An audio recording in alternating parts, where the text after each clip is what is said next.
Salut à tous et à toutes et bienvenue dans ce nouveau tutoriel Illustrator. Aujourd'hui, c'est une vidéo inspirée de ma formation Apprendre à gérer Illustrator en 1 heure qui est disponible sur tuto.com. Je me suis permis de vous proposer un petit extrait, un cas pratique sur comment venir réaliser un pictogramme de lama. Donc le rendu est assez sympathique, ça change un petit peu des choses hyper réalistes, ça permet de montrer qu'on peut faire des choses aussi très graphiques avec Illustrator, et puis ça vous permettra de découvrir de nombreux outils. Si jamais la vidéo vous a plu, un petit like, un commentaire, un partage, un abonnement, ça permet à la chaîne de se développer. Et pour ça, vous vous en doutez bien, j'ai besoin de vous. J'espère en tout cas que cette vidéo vous plaira, je vous en souhaite un bon visionnage, et je vous dis à tout de suite.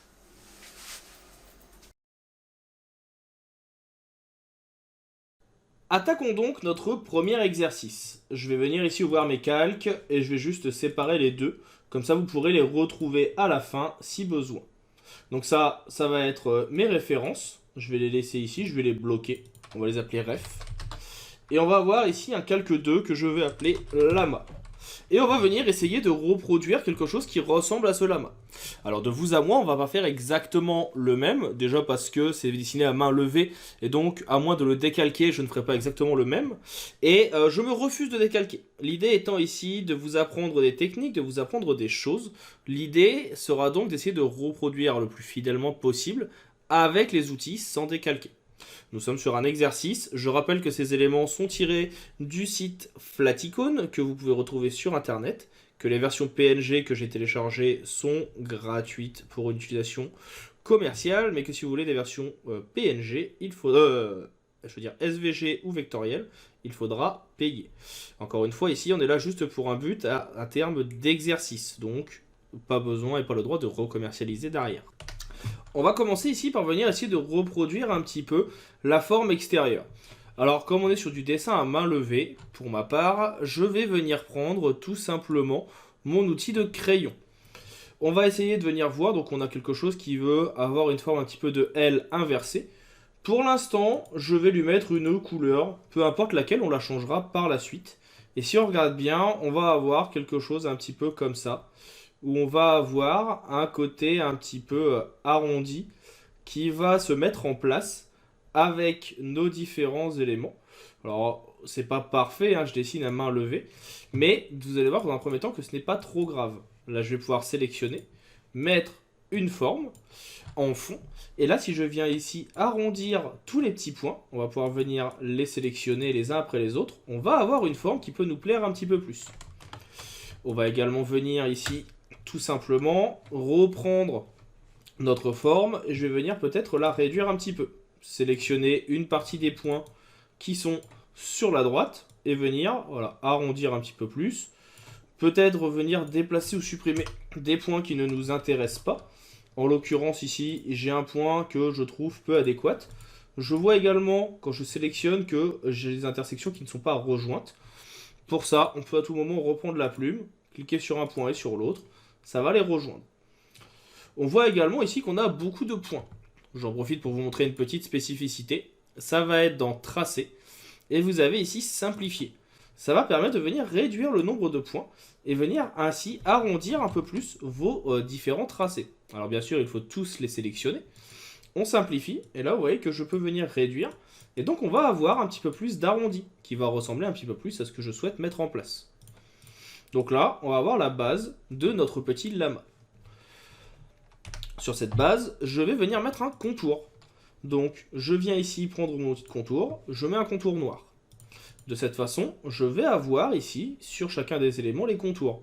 Et ce qui va me manquer, ça va être tout simplement les petits effets d'arrondi par endroit qu'on a ici. Et je vais juste venir les tracer moi-même. Donc là, je vais faire une boucle. Ici, elle est déjà plus ou moins faite, on va juste venir l'accentuer. Je vais faire une autre boucle. Attention, si vous faites des boucles qui ne sont pas forcément adéquates, vous avez ici des endroits qui vont se superposer. Donc l'autre solution, sinon, c'est tout simplement de reprendre vos différents points d'ancrage. Là, je vais reprendre par exemple celui-ci. Et en fait, vous pouvez venir les faire tourner sur eux-mêmes. Alors, vous voyez que si je tourne les deux, ça ne marche pas. Par contre, si j'appuie sur Alt et que je n'en tourne qu'un seul, ici, je peux avoir cette petite boucle qui va se mettre en place. Donc, on sélectionne, et puis, très simplement, hop, on va venir réaliser nos petites boucles. Donc ça marche plutôt bien. Vous connaissez maintenant le principe, on l'a déjà vu en plus. On va venir sélectionner chacune d'entre elles. On appuie sur Alt, on décale légèrement les petites tangentes et ça crée les boucles. Donc on va pouvoir en faire également une ici. On appuie sur Alt, on décale, on a la boucle qui se crée. Vous voyez qu'il y a des endroits où la boucle était déjà plus ou moins prédominante. Ça va juste venir l'accentuer. Donc ça peut être plutôt pas mal. Et donc on a ce petit effet de boucle qui se met en place. Bien sûr, on viendra par la suite remodifier certaines parties si on en a envie. On viendra en accentuer d'autres si besoin. Là par exemple, je pourrais venir en faire encore une autre. On va venir baisser un petit peu. J'appuie sur Alt pour accentuer l'effet ici. Et là, je peux créer mon effet de boucle vers le haut ou vers le bas, comme j'en ai envie et comme j'en ai besoin. Encore une fois, on adapte suivant le résultat qu'on veut. Je ne veux pas faire une copie, c'est juste pour avoir l'idée et vous montrer le principe. Une fois que cela est fait, on va pouvoir venir dessiner ici les boucles à l'intérieur. Pareil, là vous avez toujours votre outil crayon. Vous pouvez venir les tracer directement. On voit que c'est assez simple, hein, c'est en général, hop, une petite boucle ici. Donc là, on vient zoomer. Si ça ne nous plaît pas, on vient en arrière avec un CTRL Z et on recommence. Vous pouvez également venir le faire avec votre outil pinceau. L'outil pinceau qui, lui, quand vous allez le faire, va permettre d'avoir des tracés un peu plus arrondis. Mais pour ça, je vous invite à le passer en 0,25 pour avoir quelque chose qui soit beaucoup plus fin et ainsi venir tracer vos boucles. Si jamais le changement ne se met pas en place, vous resélectionnez, on passe en 0,5, on passe en 0,25 et on a notre effet qui va apparaître. Cela peut être dû au fait qu'on est ainsi sur un arrondi de 5 mm. Mais si je me mets sur deux bases, là on est sur du 0,25, on reprend notre pinceau. Donc on a bien dit deux bases ici. Et ici, il devrait nous permettre, et voilà, il me fait encore un petit bug, il veut pas. C'est pas grave, on le refera après. L'idée étant donc de venir ici, hop, faire une petite boucle, de venir en faire une ici. On viendra les modifier par la suite en termes de taille. Alors je suis pas un pro, je suis pas forcément le meilleur dessinateur du monde pour ça, mais si vous avez une tablette, ça permettra d'avoir quelque chose qui soit beaucoup plus intéressant et beaucoup plus visuel. Une fois que c'est fait, donc là je les sélectionne tous, j'appuie sur la touche Shift pour venir cliquer et sélectionner. Comme on l'a dit tout à l'heure, on passe tout à 0,25 pour avoir nos petits traits. Si vous regardez bien, hein, on va pouvoir venir également mettre les contours ici dans le même style, donc on se met à 5 et à 0,25. Ça permet d'avoir le même style de trait. On les adapte comme on veut. On peut venir ici mettre notre fond maintenant en blanc. Si maintenant on vient déplacer cette première partie, on a bien notre début d'animal qui apparaît. Encore une fois, on adaptera après suivant nos besoins. C'est pas forcément toujours facile quand on le fait à main levée, mais ça permet d'avoir quelques petits effets graphiques intéressants. Donc là, hop, je vais juste venir adapter l'arrondi. On va venir maintenant tracer les pattes avant et les pattes arrière. En fait, c'est exactement la même chose à chaque fois. Pour ça, moi, le plus simple, ce qui me paraît assez simple à mettre en place, ça va être de venir faire un gros trait. Donc ici, je fais dans Propriétés, je vais beaucoup l'augmenter. Vous allez vous dire, mais qu'est-ce qu'il est en train de faire? Vous allez voir que c'est pas si bête. On va venir le mettre donc dans la couleur qu'on veut, non pas en fond, mais en contour. Donc là, on est plutôt dans ces couleurs-là. Ok. Et puis, bah, comme on est sur du tracé, je peux très bien venir ajouter un point d'ancrage et maintenant venir les déplacer. Donc là, je vais pouvoir venir réduire celui-ci. Je vais pouvoir venir, en appuyant sur Shift, déplacer celui-ci. Et dans le panneau contour qu'on a déjà vu, on va pouvoir venir demander à ce que nos éléments soient arrondis. Et là, c'est le fait qu'on va venir les placer, les déplacer et les modifier qui vont faire qu'on va pouvoir avoir un effet graphique intéressant. On peut venir ici les mettre avec les petits embouts carrés. C'est nous qui choisissons ce qu'on veut. Donc là, moi, je vais juste faire un petit clic sur celui-ci pour avoir un petit effet d'arrondi. On va lui-même l'arrondir ici. Une fois que c'est fait, on l'attrape. On vient le tourner légèrement. Et on va venir le décaler et le mettre sous notre forme. Clic droit, disposition et arrière-plan. Donc là, on aura la patte avant. Patte avant sur laquelle on va venir ajouter des petits éléments. Et plus particulièrement, ici, on avait des petits traits. Si on regarde bien, c'est vraiment des tout petits traits. Donc, je vais prendre mon pinceau. Je vais simuler un petit trait. On va le mettre en, une fois qu'il est sélectionné, de base. On va le mettre en un point Non, on va mettre on va la laisser en arrondi d'ailleurs 5. Voilà. Et on va le remettre en noir. Donc pour ça, je reviens dans couleur ici. Je le mets sur du noir. On va peut-être venir même le réduire un petit peu parce qu'il est un peu grand. Voilà. Une fois que c'est fait, dans contour, on met tout en arrondi. On a vu qu'il y en avait 4 ou 5, donc on sélectionne. On appuie sur la touche Alt et on décale. On va pouvoir ainsi, en venant décaler, et n'oubliez pas que vous pouvez zoomer, hein, c'est tout l'avantage du vectoriel, en faire plusieurs qui vont être les uns à côté des autres, hein, qui vont permettre tout simplement de donner ce petit effet. Donc là, hop, je vais juste en faire un autre. On le tourne un petit peu. Voilà, ça me plaît bien. Je le sélectionne. On va venir se remettre ici. On le tourne un petit peu. On va réduire la taille en appuyant sur la touche Shift. Donc là, on a bien notre petit tracé. Ce petit tracé, hop, on le place sur la jambe. Et puis on va venir faire des petits triangles. Donc je prends mon outil étoile. On appuie sur la flèche du bas pour avoir des triangles. On va venir avec la flèche noire réduire un petit peu la largeur. On va venir réduire la taille aussi. On le fait tourner. Et si vous regardez ce qu'on avait tout à l'heure là-bas, on a vraiment ces petites formes qui sont ici. On va venir tout simplement tourner la forme. On va venir la placer en bas. On tourne encore un petit peu. N'hésitez pas à zoomer, CTRL+. On peut venir arrondir certaines parties. Vous prenez la flèche blanche, un petit arrondi. Une fois que c'est fait et que ça me plaît bien, je la sélectionne et puis je viens la placer ici. On va le remettre avec tout simplement un fond blanc, puisqu'il a été enlevé. Et puis on va en faire un deuxième à côté. Ça me plaît plutôt bien. On va venir réduire un petit peu la largeur hein, pour qu'il soit égal. Et puis ainsi on va avoir notre élément qui va être créé.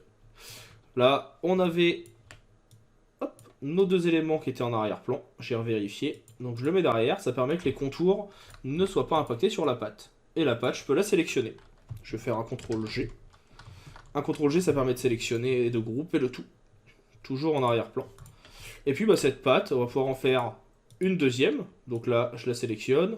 Je la mets ici. Je peux venir la tourner un petit peu. Je peux la faire un peu plus grande, un peu plus petite. Vous pouvez venir l'adapter comme vous voulez. L'idée étant d'avoir une deuxième patte. Puis encore une troisième à l'arrière. On sélectionne. On vient déplacer à l'arrière-plan. Clic droit. Transformation miroir. Pour la mettre dans l'autre sens. On va venir la mettre ici. Et puis on va en faire une quatrième qui sera ici, qu'on va tourner un petit peu. Bref, vous voyez que vous pouvez venir adapter vos effets comme vous en avez envie. Quitte à déformer, adapter les tracés, modifier certains petits effets. Donc en l'occurrence ici, bah là on peut venir en mode isolation que vous connaissez maintenant. Sélectionner nos différents petits traits. Voilà, en appuyant sur Shift, les mettre dans l'autre sens. Forcément, je les ai mal sélectionnés, ça marche moins bien. Donc, voilà, chaque fois que je suis allé trop vite, forcément ça rate. Voilà. Les mettre dans l'autre sens, les mettre plutôt ici. Passer sur l'autre forme, faire la même chose. On désélectionne, ou on vient en mode isolation uniquement sur cette jambe. On sélectionne ce qui nous intéresse. On désélectionne ce qui ne nous intéresse pas. On tourne. On adapte. Bref, tout ce qu'il faut pour pouvoir obtenir ce qu'on souhaite. Donc là, vous voyez que ça va assez vite, ça marche assez bien. On revient en arrière, je dézoome, et donc là, on a la base. Alors forcément, ici, je suis peut-être pas forcément très fan de la façon dont est le dessus de mon animal. Je vois qu'il y a des éléments qui me plaisent pas, j'en profite. Je vais venir ici réarrondir certains points, en rebaisser certains.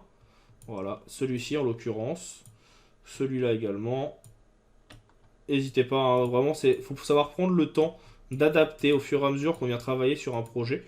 Ça se fait pas forcément en un jour. Là, je vous fais des illustrations qui devraient normalement prendre beaucoup plus de temps, beaucoup plus d'heures. On les fait assez rapidement pour que vous puissiez voir les effets. Malheureusement, on ne va pas avoir des choses aussi qualitatives en 20 minutes que quand c'est travaillé pendant 1 heure. Une fois que cela est fait, on termine avec le visage. Là, le visage, bah, je vais prendre, je pense, un rectangle arrondi. Voilà, qui est là. On va venir prendre, en termes de couleur, ma pipette, et je vais reprendre la même couleur que le rose qui est en bas. Sur la forme, on va pouvoir venir sélectionner par exemple 2 points qui sont ici, et on va pouvoir venir les déplacer. quitte à venir même en supprimer un si besoin, ou créer un effet d'arrondi supplémentaire pour venir créer le visage. Je ne l'ai pas arrondi de la même façon, mais ça fonctionne plutôt pas mal sur l'ensemble. Ici, on va pouvoir venir en remonter un si on le souhaite. On va pouvoir venir adapter nos tracés. Et encore une fois, si vous avez des points d'ancrage en trop, vous venez prendre votre petite plume et vous venez adapter le tout. Là, on va pouvoir venir arrondir. Et donc là, on va se retrouver avec quelque chose qui ressemble au visage un petit peu plus. Pour les oreilles, assez simple aussi, je vais faire un ovale. Ici, on va venir le déformer un petit peu, comme ceci. Et on va venir ensuite le placer. Donc une oreille et la deuxième. Donc peut-être que je vais la faire un peu plus basse, histoire que ça ne soit pas les deux mêmes. Je sélectionne tout, je fusionne, et j'ai maintenant le visage de mon lama. On pourra toujours venir l'adapter si besoin par la suite. On va déjà venir l'agrandir un petit peu. L'idée étant que les oreilles dépassent quand même sur le haut. On est quand même sur une tête de lama. Donc c'est mieux. Et puis après, on va pouvoir venir dessiner ce qui reste. Donc ici, on pourrait prendre notre pinceau. Encore une fois, on n'oublie pas, là on va se mettre en deux bases. Ça va permettre d'avoir quelque chose qui puisse être un peu plus petit. On va se mettre sur du contour. On va se mettre sur un fond noir. On va se mettre sur du 0,25. Et puis, je vais pouvoir venir me dire, ok, ici, il y a ça. Ici, il y a ça. Encore une fois, il me le fait automatiquement en trop grand. Ça, c'est les joies du logiciel. Donc, nous, on a dit 0,25. On va avoir l'effet inverse. On va pouvoir venir faire ici les yeux. Voilà. Pourquoi pas le nez. Ici, dans un sens et dans l'autre. Et puis, bien sûr, la bouche. Et donc là, il va nous manquer un petit rond qui va représenter ici la joue, qu'on vient tracer avec un cercle. On va reprendre la couleur de base qui est du rose. Et ce rose, on va venir juste l'assombrir un petit peu pour donner notre effet, voilà, de joue. Donc on va essayer de trouver un rose adéquat qui nous plaît bien. Là, il me plaît pas forcément. Là, c'est pas mal. Voilà, peut-être un peu trop violet. Mais on va venir l'adapter. On reprend du rose, on a dit. Et là, on a notre petite joue. Et vous voyez qu'on peut venir donc faire notre animal. Alors, je suis pas forcément bien sur le contour, parce que j'ai pas forcément fait exactement comme eux. C'est-à-dire qu'il y a des endroits, par exemple ici, où je pense que cette partie-là, voilà, on va plutôt la supprimer. Là, on va appuyer sur Alt pour faire des arrondis. Là aussi. Bon, ce point-là, je suis même pas sûr d'en avoir besoin. Là, je peux avoir mon arrondi. Là, je vais sélectionner uniquement un point. On va venir, voilà, déplacer certains points. Ici aussi. Alors, il a tendance à me créer des points qui ne m'intéressent pas, on va dire. En l'occurrence, celui-ci. Donc là, on va le supprimer. Et vous voyez qu'assez rapidement, on va donc pouvoir venir créer ce petit animal avec les effets souhaités. Et puis bien sûr, donc modifier quand il y en a besoin et adapter. Encore une fois, on est sur quelque chose qui se fait en 20 minutes. Si vous voulez un peu plus de rendu ou un meilleur rendu, je vous invite à venir prendre beaucoup plus de temps. Le secret, il est là. Le secret d'un bon projet de vous à moi, c'est le temps. Plus vous y passerez de temps, plus la qualité sera bonne, moins vous y passerez de temps et malheureusement, moins le rendu sera adéquat. Là, comme on l'a fait assez vite, le rendu n'est pas forcément optimal, mais vous avez l'idée. Je vous enregistre le projet. Tout est dans le calque Lama, donc comme ça vous pourrez le retrouver dans les fichiers sources si besoin. Et on va maintenant attaquer le deuxième avec le bicréatif.